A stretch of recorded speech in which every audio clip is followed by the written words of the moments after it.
Baiklah, selamat siang buat teman-teman semuanya dan selamat siang juga buat Ibu Aswarina sebagai dosen seminar biologi. Di sini saya yang bernama Hotmaria Febrianti Sinaga dengan NIM 4171220009 sebagai moderator dari saudari Nurhayati Marpaung dengan NIM 4173520029 yang akan membawa seminar proposalnya dengan judul Pengaruh Perubahan Lingkungan Terhadap Keanekaragaman dan Kelimpahan Kupu-kupu. Waktu dan tempat saya persilakan. Baiklah, terima kasih kepada moderator. Baiklah, langsung saja. Topik saya adalah pengaruh perubahan lingkungan terhadap keanekaragaman dan kelimpahan kupu-kupu. Dengan NIM saya adalah 4173520029. Baiklah, dimulai dari latar belakang. Berdasarkan penelitian Julaili Irni dan kawan-kawan dari tahun 2016 mengenai keanekaragaman kupu-kupu di Tangkahan PNJL, diperlukan penelitian lebih lanjut.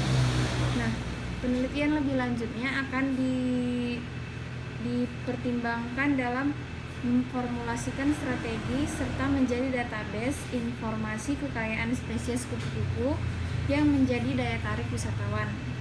Kemudian mengetahui bagaimana perbedaan keanekaragaman dari kupu-kupu di lingkungan hutan dan perkebunan. Nah, selain di Tangkahan, nanti ada beberapa sampel yang akan dijadikan tempat sebagai untuk melihat bagaimana keanekaragaman kupu-kupu. Selanjutnya mengenai identifikasi masalah. Identifikasi masalahnya yaitu adalah keanekaragaman kupu-kupu di tiap sampel. Kemudian faktor-faktor yang menyebabkan perbedaan keanekaragaman kupu-kupu. Kemudian adapun batasan masalahnya, ruang lingkup berupa keanekaragaman kupu-kupu dan faktor-faktor keanekaragaman. Selanjutnya mengenai lokasi sampling dan waktu pengamatan serta jenis aktivitas kupu-kupu. Selanjutnya mengenai rumusan masalah, adapun rumusan masalahnya adalah bagaimana keanekaragaman kupu-kupu di tiap sampelnya. Kemudian apa saja faktor-faktor yang menyebabkan perbedaan dari keanekaragaman kupu-kupu. Kemudian tujuan penelitian, mengetahui kelimpahan dan keanekaragaman kupu-kupu di tiap sampel. Kemudian mengetahui faktor yang menjadi penyebab dari perbedaan keanekaragaman kupu-kupu di tiap sampel. Adapun manfaat penelitiannya, kita dapat mengetahui jenis-jenis dari kupu-kupu, kemudian jumlah persebaran dan jumlah keanekaragamannya, dan yang paling penting adalah kita mengetahui faktor penyebab perbedaan dari keanekaragaman kupu-kupu di hutan dan di perkebunan. Nah, selanjutnya mengenai bab 3 yaitu metode penelitian. Mengenai lokasi sampel yang saya sebutkan tadi ada kawasan penyangga Tangkahan PNJL, kemudian ada Bakorok, kemudian ada Gelugur. Nah, 3 daerah perkebunan dengan jenis pohon yang berbeda, ada pohon sawit, pohon pisang, dan pohon kelapa. Kemudian waktu penelitiannya adalah Juni sampai Agustus 2020, kemudian populasi dan sampelnya adalah kupu-kupu.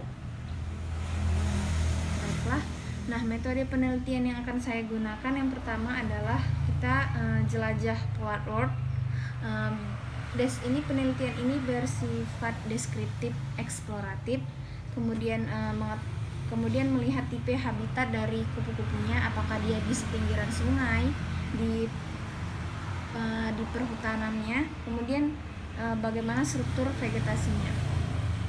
Nah, ini adalah desain penelitiannya, di mana kita menggunakan teknik purposive sample, kemudian metode transit sample kuadrat atau kuadrat sampling transit. Bisa kita lihat sendiri, nanti ukuran dari setiap stasiun adalah 600 meter. Baiklah, selanjutnya. Nah, teknik analisis data yang saya gunakan setelah kita mendapatkan data dari kupu-kupunya yaitu menggunakan indeks keanekaragaman Shannon-Wiener, yang kemudian diindeks lagi mengenai indeks dominansi Simpson.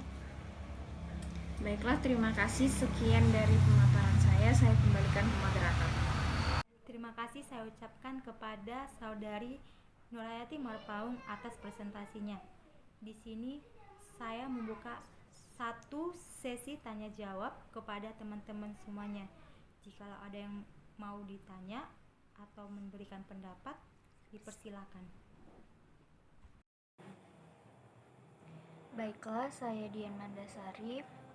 Di sini saya ingin bertanya kepada saudari Nurhayati, bagaimana pengaruh keberadaan kupu-kupu terhadap suatu lingkungan, dan apakah ada ciri khusus suatu lingkungan untuk mengindikasikan keberadaan kupu-kupu tersebut, atau tetap adanya kupu-kupu tersebut di lingkungan itu. Terima kasih. Terima kasih kepada penanya yang sudah memberikan pertanyaannya. Selanjutnya, untuk menjawab pertanyaan tersebut, saya kembalikan kepada pemakalah, yaitu Nurhayati Marpaung. Saya persilakan.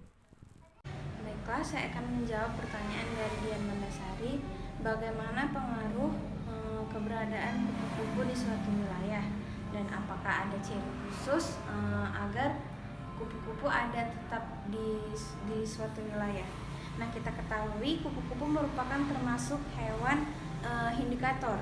Nah, di mana keberadaan suatu kupu-kupu menjadi pertanda bahwa suatu wilayah tersebut masih memiliki udara yang bersih. Dan jika terjadi perubahan iklim atau cuaca di suatu wilayah, kemungkinan besar tidak akan ada kupu-kupunya yang dapat bertahan hidup. Nah, kupu-kupu juga memiliki peran sebagai polinator atau sebagai hewan penyerbup, yang dimana keberadaan hal tersebut sangat penting untuk membantu tanaman atau tumbuhan yang sedang berbuah.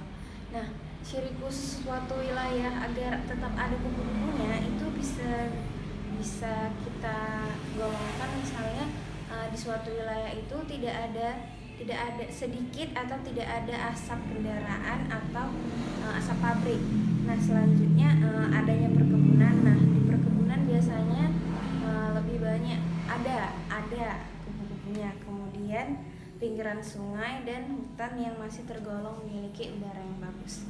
Nah, terima kasih, saya kembalikan ke moderator. Baiklah, sekian dari hasil presentasi seminar proposal dari saudari Nurhayati Marpaung. Di sini saya yang bernama Hotmaria Febrianti Sinaga sebagai moderator mengucapkan banyak terima kasih kepada Ibu Aswarina dan teman-teman sekalian yang sudah memberikan perhatian, waktu, dan tempat. Dan akhir kata saya ucapkan terima kasih banyak dan selamat siang.